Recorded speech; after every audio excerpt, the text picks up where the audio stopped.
we're going to talk about really quick. What series do we think after game one has the potential to either go the distance, or is a series that we are now going to stick to like glue because we are just so impressed with how it went? Mhm. And that game, for me at least, dude, that's Miami and Milwaukee. I Yeah. called that series going 7 the whole way. I wanted to see this matchup from beginning to end. Jimmy's got Giannis's number.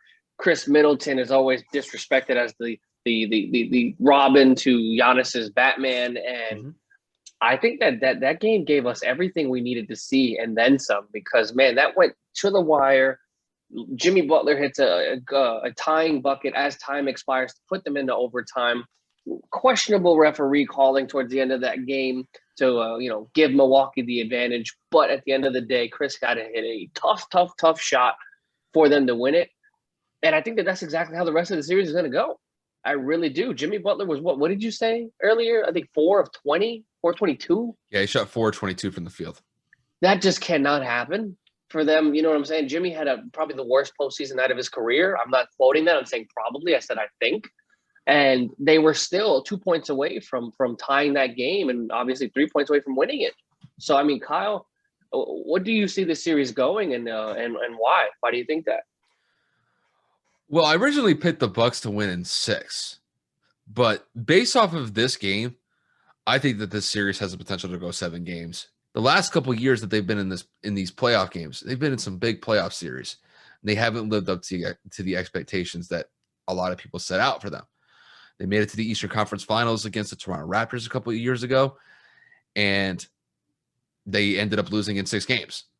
And then last year, they were in the bubble, and they fell way short of expectations, even despite being the top seed in the Eastern Conference.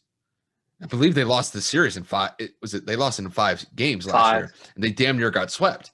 Now I know Giannis got hurt, and that obviously didn't help their case, but that team was struggling in the bubble, and it carried into the playoffs as well.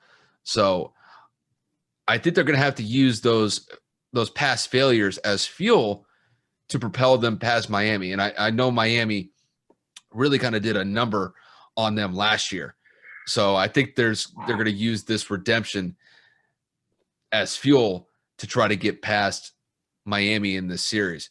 However, though, it's like I said just a minute ago, when Jimmy is shooting 422 from the field, that is troubling for not only Miami, but it is troubling for Milwaukee as well, because if you're Milwaukee, you have to expect that Jimmy is going to play better going down the stretch. And the fact that Milwaukee only won that game by 2 points with Jimmy shooting that poorly is a cause of concern for me. And I think looking forward, they have to get Chris Middleton going, because it can't just be all Giannis. And Giannis is pretty limited offensively because most of his damage is done down low in the paint.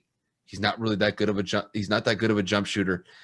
He can hit an occasional 3 here and there, but it's shaky with him behind the 3-point line.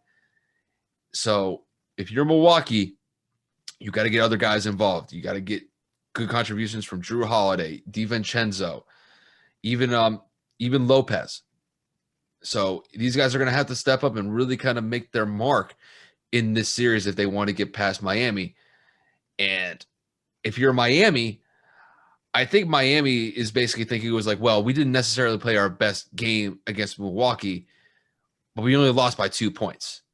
That game was well within our grasp. We just weren't able to close and finish the game that we wanted to. So I think that they could look at that game saying, okay, we know we're better than this, and we can use that as just fuel to get past Milwaukee in game 2 and then go back to Miami with the series tied 1-1.